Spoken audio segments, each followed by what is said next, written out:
Hello, I've got Morning, Melvin everybody. Bragg here. Come here. Who's this? Look, who's here? Tell them what you Who's posted. this? Whoa! Tell them what you posted. Go over That to- person thought it was real. Go over to Mark_Adderley on Instagram if you do Instagram, and there's a really nice photo of Toffs. She's all prepped and ready to go to the park, but she has to have her own protection, guys, don't you? And you're sick of it, aren't you? Are you sick of COVID? Are you sick of COVID? Tell us how you feel about COVID, Toffs. What do you think? Have you had enough? Come on, Toffs, be honest. Come on, be honest. Be honest. Be honest. What's it been like? Come on. You don't have to hide your feelings. You don't have to hide your... Come here, come here. You don't have to hide your feelings. Come on. You can tell us exactly how you're feeling on. about it. Come on, Okay? Toffs. Come on. What's going on? Toffs, tell them. They're up here. Look, look, who's here? Who's here? Who's here? Look. Who's- Have you had enough? Have you had enough? Are you sick of it? And are you wanting Chi-Chi back so you can compete over esophaguses? Is that right? Is that what you want? Oh. I have to say, Toffee has been remarkably enjoyable in this week that we haven't had Chi-Chi, because she hasn't been, you know, survival of the fittesting, and she's been playful and she's been smiley. Haven't you? I don't know what we're going to be able to do to... Oh, look, you can see sort of milky eyes. You're getting milky eyes. There was a bang last night, and I've come to the conclusion that she ran under the table and smashed her head. Hello, guys. Nadia's just getting a coffee. Sorry, I do look completely mad. I do need to get this bloody haircut. I think we might have to get your friend Simone over. Simone, she posted the most wonderful image. Did you see of her on her Instagram? Didn't she look amazing? Yeah, she was done. What's her Instagram account? Makeup UK or Makeup something? She's a brilliant makeup artist as well. But there was a photo of her. She You looked guys know her, the so clubs know her. dynamic. She was just standing there in this kind of gear, which was just like normal gear. She's so stylish. She's so stylish. I have all these stylish friends, God knows how. Right, I'm going to ask you some trick questions, and you're going to guess what's happened on this day in the past. It's the 4th of August. I thought I'd go online and see if there were any... Guess what today should have been? In what year? 4th of August in what year? Any year. This day in any year. This day. Right. But first of all, today should have been National Night Out Day. Oh, isn't that sad? But you go to their website of this organisation, I don't know if it's for charity or whatever, and it says it's critical for COVID that no one goes out. On National Go Out Day. National Night Out Day. So you have to have National Night Out. Marilyn Monroe died. Did she? National Night... Oh, wow, that's a My dad was good day. born. Oh. Oh. Anyone National else got... Night Yeah, Out let's Day. ask you. What have you got that's happened on the 4th of August? Oh, no, it's 20 days until Kiki's 13th birthday. She's a teenager. Well, we were in Cornwall. This on time... the 4th of August. Yeah, in 2000 and... When was she born? Yeah, because we had gone 7. away 3 weeks before I was giving birth and everyone thought we were mad. Look, August the 4th, quiz, National Night Out Day. We just said that, yeah? Well done, Unicorn Yeah. Girl, 2020. Well, I've got some really good facts. In 1693, something so significant happened that probably you and lots of women like you would have not been able to have half as much fun when you go out as you do. Right. In 1693, does anyone know what happened in 1693 on August the 4th? Dom Perignon officially invented champagne. Oh. On this day in 1693. God, I wonder how they invented it. Yeah, well, how did it come well, about? the reason that's the day is because that's the day he managed to get fizz into wine. Had he been trying or had it just over fermented and started to fizz? I think that was the moment that he went, Eureka, this is the moment. I've created not only Dom Perignon, but then obviously Prosecco and things like Dom that. Perignon is lovely. Yeah. In I love pink Laurent Perrier. In 1892, the father and stepmother of Lizzie Borden were discovered, battered to death. You know, there's the famous... Does anyone know the actual... What's the rhyme? Nanny Di knows it. There was a film for it, wasn't it? 1 axe, 2 axe, chop, chop, chop, Yeah. up in pieces. We saw a film of it. It wasn't very good. 1914, the British Oh, the Empire... Queen Mother was born. Oh, right. There you go. And on this day in 1914, we declared war on Germany. Oh. It's a kind of major one, that, isn't it? Because they invaded Belgium. And a sad recent August the 4th. Oh, our daughter was born too today, Dan Lang. Oh, happy birthday to your daughter. Oh. And a sad one, obviously, is 2019, last year, in Thank fact, you, Debbie was the Evans. Dayton, Ohio shooting. So I'm sure there are going to be services of remembrance in Ohio today. So that's August 4th. Everyone's asking about my arms. So let's have an update. There on your they arms. are. Oh, you don't know because I had my COVID test yesterday. And as I sat down with the COVID nurse and she was all preparing herself She's for, got a great accent. for what is might her have accent? happened the last time I had a COVID test with her. Anyway, so I said, oh, I've got this rash. She went, 1 minute. And she went off like this. Yeah. Because they do tests for people in productions, I think. I think they work with production companies, TV companies. And she thought she'd turn the sound off. And I heard her say to the nurse, now just Sawalha, she has a rash on her arms. Do you think it could be COVID? And then Mark and I were just waiting there because she could see me, but I couldn't see her. And we were just waiting like this. And then we heard the nurse say, da, da, da. And the nurse must have said, has she got a temperature? And I didn't have a temperature. And she said, oh no, so it's not COVID. But I think the nurse that spoke on here, I think she's right. I think it's my eczema because it's calmed down quite a bit today, hasn't it, compared to yesterday? Yeah, it doesn't look as raised. But I'm going to see my homeopath about Our it. friend Michelle, go over to Michelle Penny's Instagram account. She turned Nadia's moment of realisation It was really funny. into a meme. Yeah, follow our Michelle on Michelle Penny. Yeah, she's very good. Very funny memes that she's popping up. It's slightly worrying when you become a meme. I'm a meme. You're a I'm meme. so excited. Yeah, you're a meme. I love that. I'm going to be like Gemma Collins. Yeah. I love it when people take the piss. It really makes me laugh. Black tea takes the itch away, apparently, Carla Hatcham says. Oh, it's not itching at the moment. Right. Couple of stories. Well, do you wanna lead with the story that you were reading about this morning? It was very sad. So sad.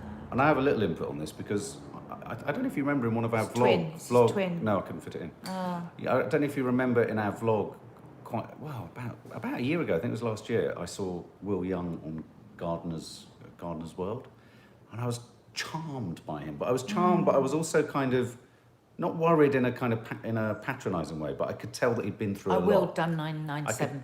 I could tell that he'd been through an awful lot, and I sort of came to you and I sort of said, "Oh God, he seems so vulnerable and so sweet." He was wandering around his garden, but Yeah, because he's had a lot of Will Young has had a lot of bad press, and I've kind of you're in the business. Is he? Because you remember when he was in Strictly and when he left, and everyone was like, oh, he left because he was in a strop because he wasn't winning. But then somebody else that I know, somebody very well known who knows him, said, oh my God, he's such a lovely guy. And actually, he was just, his anxiety was off. But that was my total instinctive off sense the of him. scale You know, when you on meet someone, you have a Strictly. first impression. Yeah. I just thought he's a good. So this chap. story is an absolute tragedy. His twin brother has died, and I think it's really relevant for our channel because he was an alcoholic, and I've read an interview that his brother did himself. Oh my God, this is awful. We haven't got his brother's name. What's his name? Let me find it for you. The story is here. Yeah, and Excuse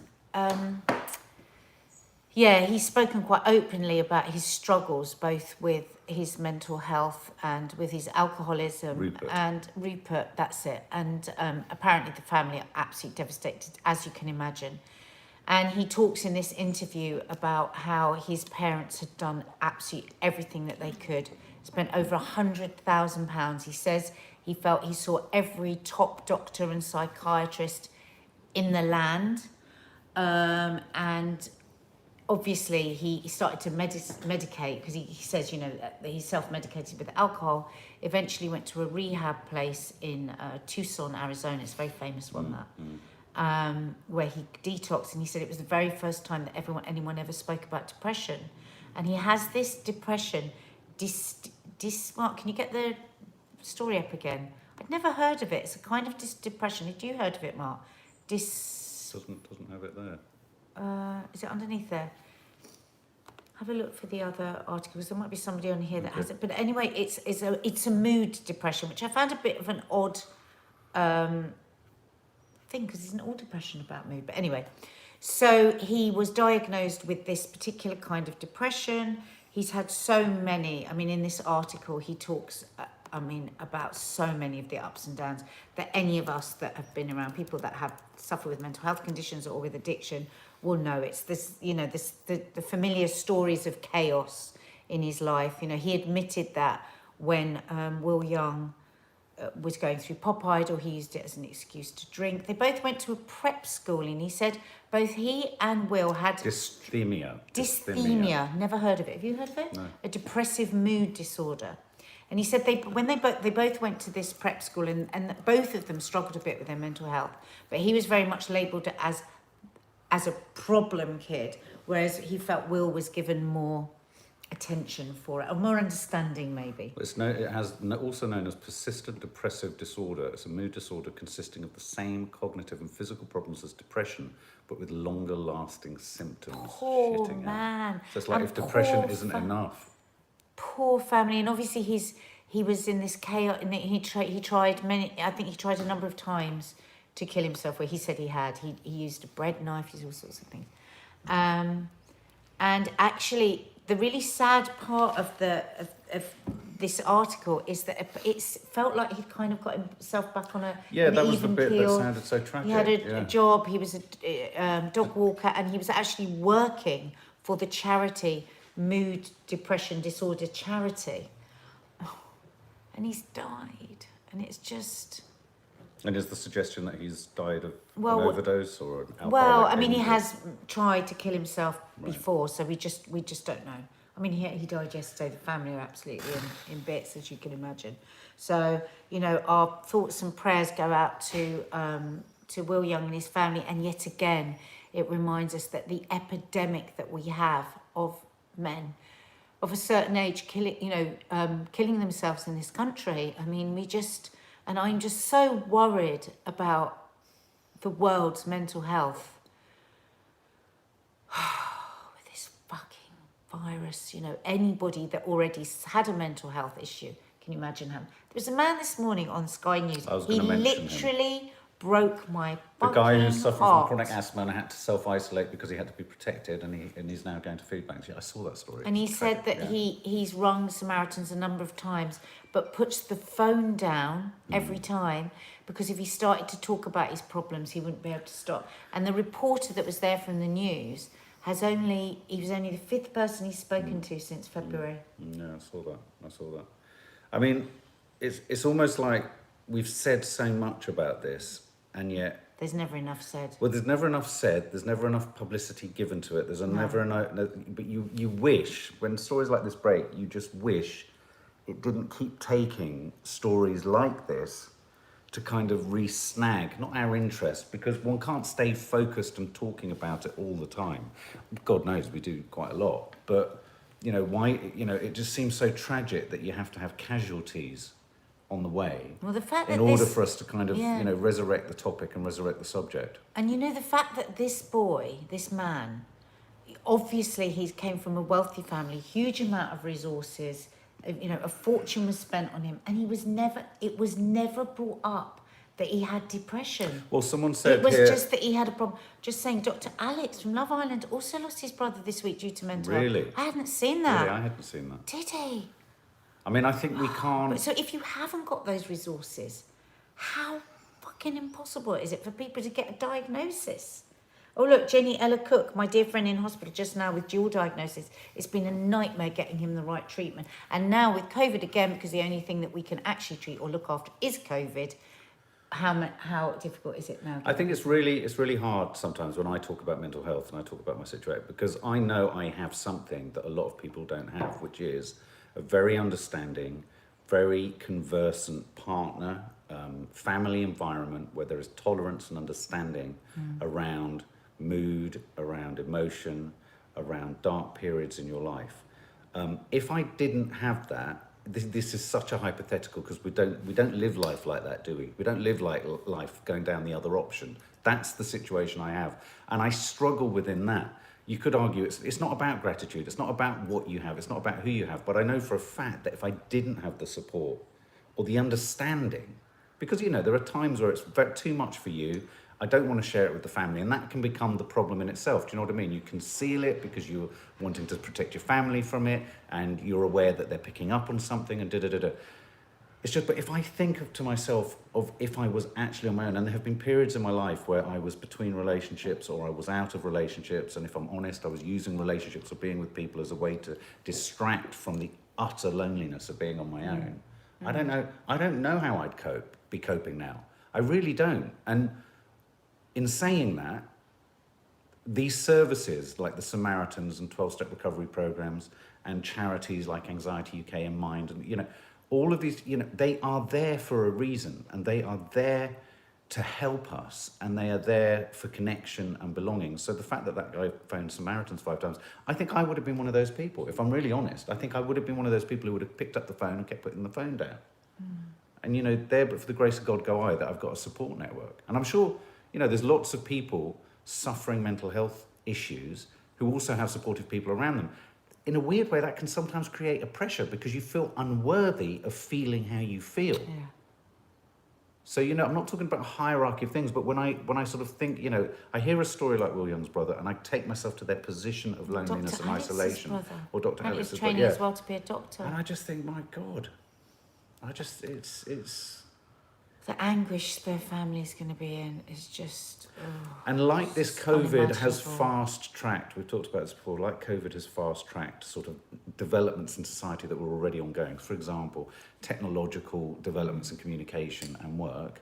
It's also, unfortunately, fast-tracking, or what we call microwaving. When I went into rehab, they call it microwave recovery. And I've always been very grateful for the fact that I could take myself in, I could put myself through that, rather than have to walk into an AA meeting off the street, which would be so difficult. I had 4 weeks to get my shit together in order to go out there and try and do it properly. But, microwave, this is like a microwave effect on conditions we've already got. It's... Debbie Sanderson, I'm alone, and today is the 7-month anniversary of losing my soulmate. Oh, sweetheart. I miss him just as much today as I did the day he died on January the 4th. Debbie. Makes us...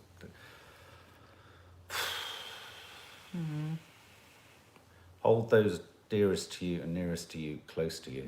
I'm sorry. You're not alone for this short time here with us. You're not alone for this short time.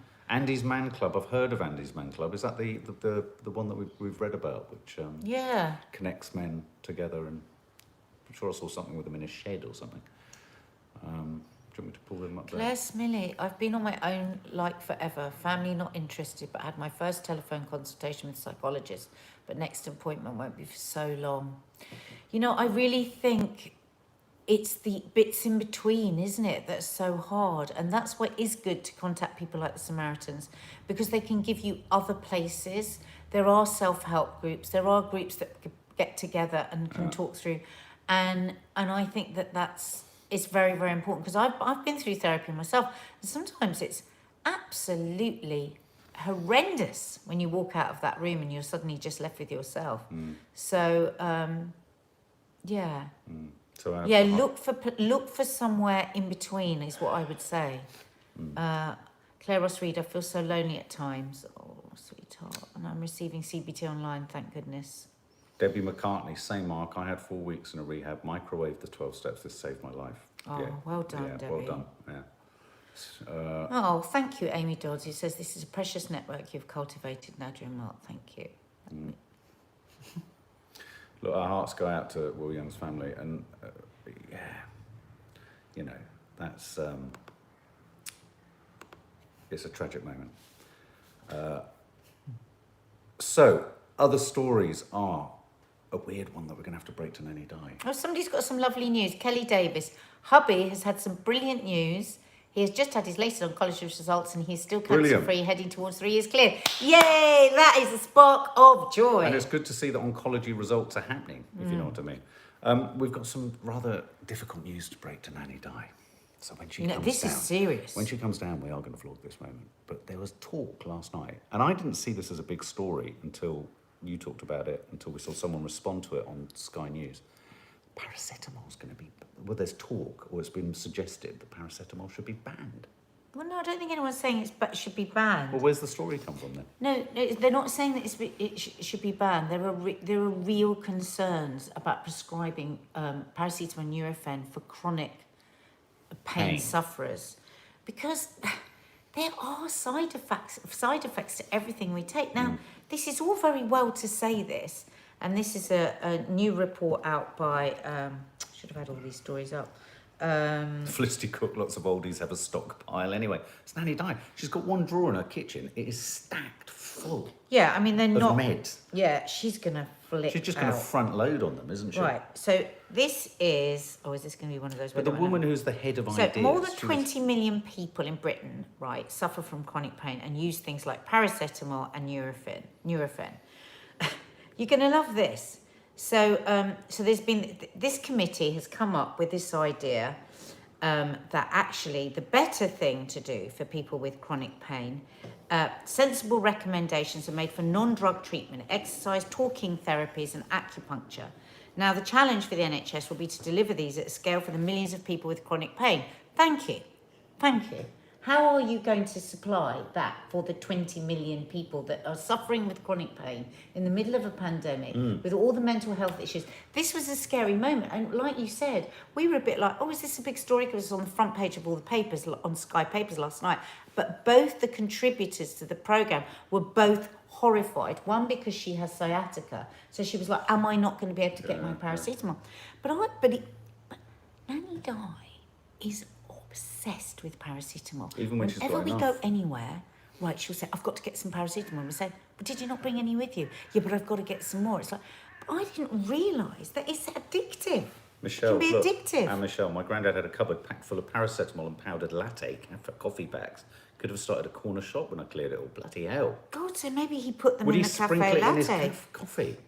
Good God.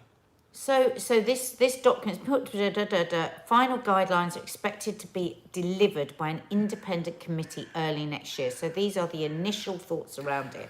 And I know that for a lot of people, they're going to suddenly be very worried. Is it going to be difficult for Well, them like to that get woman paracetamol? was last night, and Yeah. I didn't understand, and then I thought about it, and like she said, especially when you're in lockdown, you can't go out and do as much as you want to do, especially if you're working from home.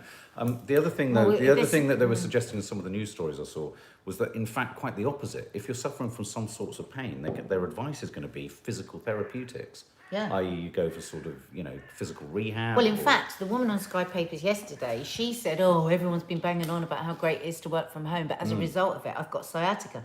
Well, the reason she's got sciatica is because she's sitting down all day. Yeah. But, it's a bit like when the government come out and say everybody's got to lose weight.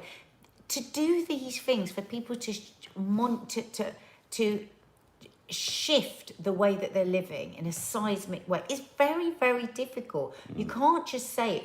They've got to have support. And at the moment, nothing is getting any support. Yeah. I mean, so I think they shouldn't really have released this because I think a lot of people will be worried. But anyway, the reason why we wanted to talk about it is, don't worry, at the moment, everything is fine. Yeah. And as Karen They're R. not says going to there- stop selling them or stop. Oh, by the way, guys, Subscribing them. hit the thumbs up icon if you're enjoying sitting here having a chat with us, please. Karen R, for someone like Nanny Di, who has chronic pain from her knees, she'd be better getting referred to a pain clinic, and they would give her a more appropriate chronic pain. Except she hasn't got pain in her knees. I think she has. Not anymore. She's got new knees. The thing is, though, it's very hard, isn't it, to say to someone who's sort of older and you have You to can't. It's respect. nothing You to can't do say, with us. come on. But slap I'm a yourself bit round the worried face. about it because, I'm worried about it. if you use this over long term, there's a small increased risk of heart attack, gastrointestinal bleeds and kidney problems. So if you're having paracetamol every single day over months, it's not good for you. Lucy Heaney's paid me the greatest respect. Mark should be on Sky Papers. They need the voice of reason now that Stig Abel has left. I love Stig Has Abel. he left? I love Stig Abel. Has he Why left? is Stig Abel left? Maybe because he's too reasonable. You'd be great. Oh, I love him though. I just there's something You'd about be so me good and on it. Maddie love Stig. Maddie, bless them. This is what I love about homeschooling and our kids and just the way we've been around politics and stuff. Maddie sometimes comes down and if she sees Stig Abel's on the news, she'll settle in with me to What watch it. 17-year-old goes, Yeah, oh, well, I love something- Stig like Stig Abel. Abel. Isn't he the editor of the What about that Times thing- Educational What Supplement? about that thing that they brought us to watch yesterday? Oh Can my you imagine God. at their age getting something like Okay, that? here's the thing. So Maddie and Kiki have been Kiki. watching something called The Midnight Gospel. And I don't know if any of you guys... It must have been around a bit because the merchandise out there is quite substantial. But it's a cartoon, I believe, by some of the creators of Adventure Time. And we were going to start a part of our Sunday show where we made recommendations, multimedia recommendations for art, TV, podcasts, whatever. This would be a great one to drop in there. Anyway, Maddie brought it to us, didn't she? And she'd been really pushing the point. It's a 10-part series on Netflix, partly, it's quite Adventure Time-ish. But it's inspired by and based on the recordings of original podcast interviews that this chap's done. I forget his It's name. quite extraordinary. And the last episode, she really was keen. Don loves it. Don 997. Yeah, and Maddie was really specifically keen. She showed us the first one, which was a bit hallucinogenic and what have you, which was great. But it was kind of like... But she's great because she said, Mum, you won't like this episode, this episode, this episode, this episode. She said, you will love the last episode because it incorporates meditation and death. Well, she said to me, you know what she said to me? She said, Dad, it might help you with your ments because of mental markers. She said, it might make you feel a bit happier about death. They both sobbed through it because they realised that everyone that they love is going to die at some point. But they said that it gave them... Oh, my God, it makes me cry again. Yeah, no, I know. It was a very It said that it gave them comfort. Yes. Because they said that we're really upset about the thought of losing me one day because it's about mother dying. Yeah. But they said by the end of it, they felt comforted because they had acceptance that we're all going to die. And I sat there and I thought, because obviously I worry every day about the girls. I'm like, oh, we're doing the right thing, and homeschooled, da, da, da. But I just thought, the deep thought that they went into watching that and then recommending it to us, making us sit down. So Maddie must have Maddie Maddie and Kiki have watched it themselves. They've watched the whole series and they just love what it's doing and what's going on about. They insisted on jumping us to the end of the series to watch episode 10. It's not sequential, you know, they're self-contained episodes. She watched it with you earlier in the evening. I was editing in the other room. Then I came through and we watched the Peep Show. We're moving through the Peep Show. It's so good, the Peep Show. And then she said, do you want to watch Midnight Gospel? And I was like, yeah, all right, let's do it. And I was in tears. I was in tears. She was in tears again. I know she'd been crying. But it's very affirmatory. It's not like depressing. It's just, it really is. And it's about his... quite comforting. Yeah. It's about his comforting, mum it's who's diagnosed soothing. with cancer. And he's interviewing his mum. And what they do is they create an... You remember with Creature Comforts, they do real interviews and then animate the interviews. This is like a real podcast and they create the animation around it. But you know me, I'm always struggling with meditation. It's called the Midnight Gospel, sorry. Midnight Gospel. And it gave me... it's weird meditation. I listen to all different kinds of apps and I read stuff about it. And sometimes I struggle with it and sometimes I get... But that is meditation. The point is that it is a struggle. But every so often somebody will say something and it takes me to another level of understanding of the place that I want to get to with it. And that, I thanked Maddie actually last night. I said, thank you, that's made a huge impact on me, that. And it's given me a deeper understanding. And actually my meditation last night when I went to bed and this morning was better for it. I looked at her at one point and I went, you do realise something? And she went, what? I said, fucking mum's right about all this fucking mindfulness, isn't she? It is. It's true. And it was a gift. It was a gift from Maddie and Kiki to us. Try and watch it. Try and watch it. Now, the first few minutes, you will feel a bit disorientated. You're like, what's this? But stick with it. How long is it? 20 minutes? Half an hour. half an hour. 22 minutes, half an hour. Just 22 minutes. Just watch it all. Yeah, we're doing the Curly Girl film, Xander Gibb. I love the way every day Xander Gibb asks me, when am I doing my curly hair film? How you get your hair curly. Oh. What my new You're talking technique. about the hair on her head? My new technique. Because your hair on your armpits, I found yesterday, was a bit straight. Oh, Lee, I'm trying to meditate, but I get so distracted. But Lee, that's the point. Oh my God, You Lee, do get distracted. What about the moment in the Midnight Gospel? Watch episode 10, Lee, of the Midnight Gospel. What about the bit where she talks to her son? And it's a proper interview. What you keep reminding yourself is this is a father and mother. This is a son and mother talking to each other. And she says, think A of real your, son and yeah, mother. Yeah, think of your arm and then go into your... I mean, Yeah, but that's what I've been using last night and this morning in my meditation. The thing is, Lee, it's a very intimidating thing, actually. You need guidance to get into that sort of thinking. And what I will tell you now, that the woman that you hear, the mother, she actually died 3 weeks after the film was made, and she never got to see the film. Oh, I know. Yeah. Oh my God. Anyway, it's beautiful. We highly recommend it. Anyone that's struggling with fear of death, anyone that's struggling with finding the key to meditation and mindfulness, I would really recommend it. Ishbel Alotti, it is on Netflix, and Erin C. I never know where to start with meditation. I know what you mean. They call it guided meditation, don't they, when you're listening to someone and unguided. Anyway, Guided. that was we're giving you that one for free. That was just something that happened last night, and it was just amazing, actually. But thanks for the Stig Abel comparison. I'd love to be Stig Abel. I think it'd be great. Another place to check out, guys, is unheard.com. Heard spelled H-E-R-D. As in herd immunity. Yeah, they're people they are a group of very, very smart people that just try and look at the opposite side, opposite view, because we get such a, I mean, today, we get such a one-sided view from the media, let me give you a small Tell example them what this happened morning. on the news this morning. So they go to a guy to be interviewed in Cornwall. Yeah, about the And horrors about of the Cornwall. horrors of Cornwall. Okay, we're not. Of course, lots of people have gone to Cornwall. The guy in Cornwall who's a tourist person who's got a business and he Charge of lives it all. there, works there, and is there, who says, actually, yes, of course there are hotspots in St Ives and what have you, but they are always hotspots and they may be a bit busy. But in general, he says the county isn't actually as busy. It's not as busy as it normally The is. interviewer goes, yeah, but it is. There are areas. It was like they wanted bad news about Cornwall. Anyway, unheard.com just gives you different ideas. Lots of big brains. I keep saying to Mark he should write for them because he'd be great for it. Lots of big brains looking at an alternative point of view. And I know lots of you like that kind of thing. We like big brains. Unheard.com. So the final thing here is, the big story is that, was Prince Andrew actually at Pizza Express? Now, before we even give you the new tidbit of... Sorry, can I just stop you just quickly because I don't want that to go. Faith Goodman, very good point. Does anyone know how the sub who was in labour while watching Coffee Moaning the other day is getting on with her new baby? Yeah, did she have it? Absolutely. What did she have? Did she have it while she was still watching Coffee Moaning? I just love that she was watching it.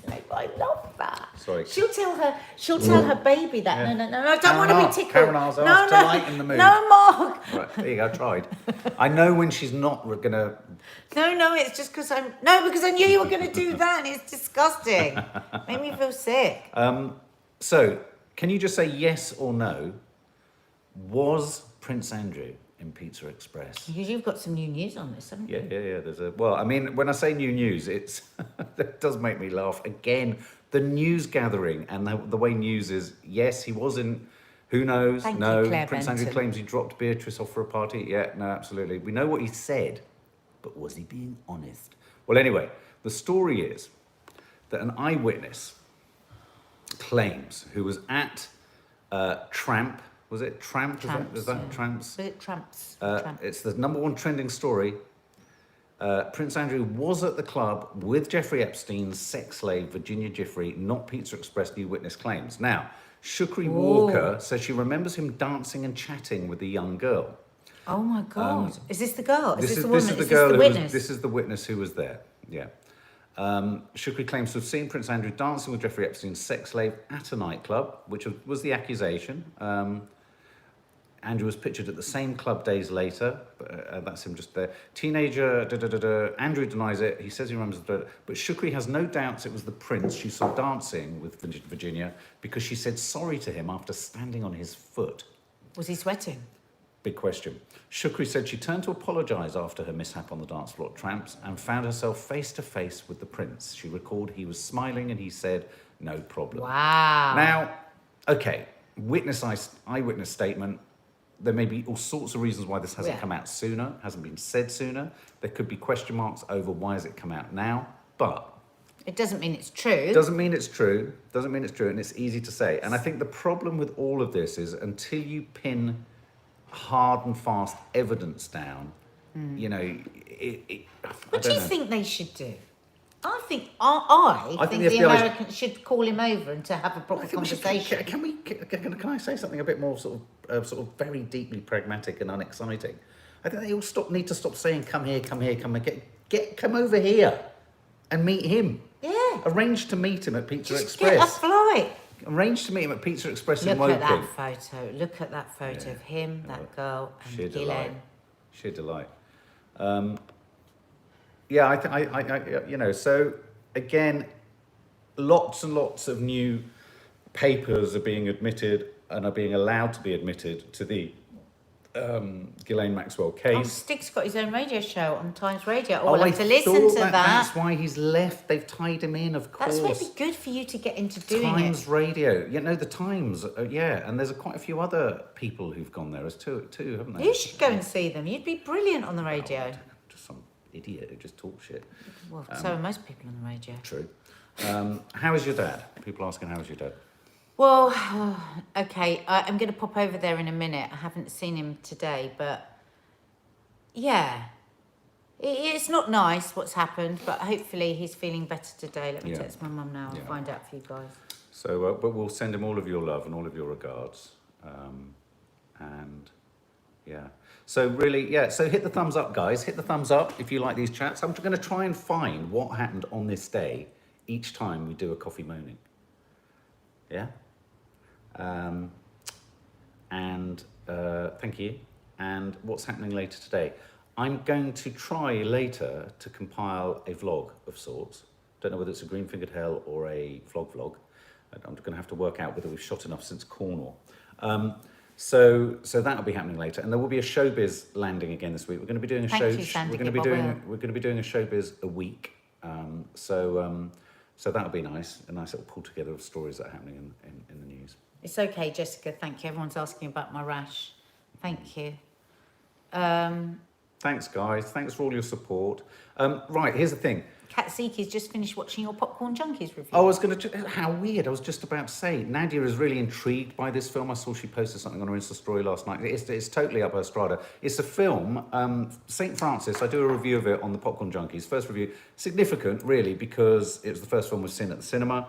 More reviews will be coming as movies are released, but it's a significant film in that I think it's the only film I've seen that tackles real feminine taboos or societal taboos. They're not taboos for women, around menstruating, around having abortions and what the implications are for your body and your mind, postnatal depression. All of these things are dealt with in it in a very, I wouldn't say charming because that sounds like it diminishes it, but a very authentic and real way. And it really made me question and think about life from a woman's perspective. Going through these things. And a brilliant central performance from Kelly O'Sullivan, who I wrote it as well. So a really important film, I'd say, for feminism in general. There you go. There you go. We're giving you a lot today. I think you should see it with the girls. Somebody's just asking, for those of you that don't know, my dad fell over in the garden a few days ago, and because he's diabetic, he cut his foot quite badly. So he's having to take it very easy because when you're diabetic, any sort of cut on the foot isn't.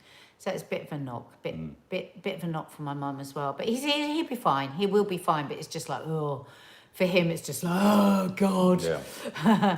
And Jessica Woodstock, I will ask my mum if she takes omeprazole or lansoprazole. She does take something to keep her stomach lined, doesn't she? Yeah, she says that she takes something. Yeah, she does. You're so lovely, you guys. Are all lovely.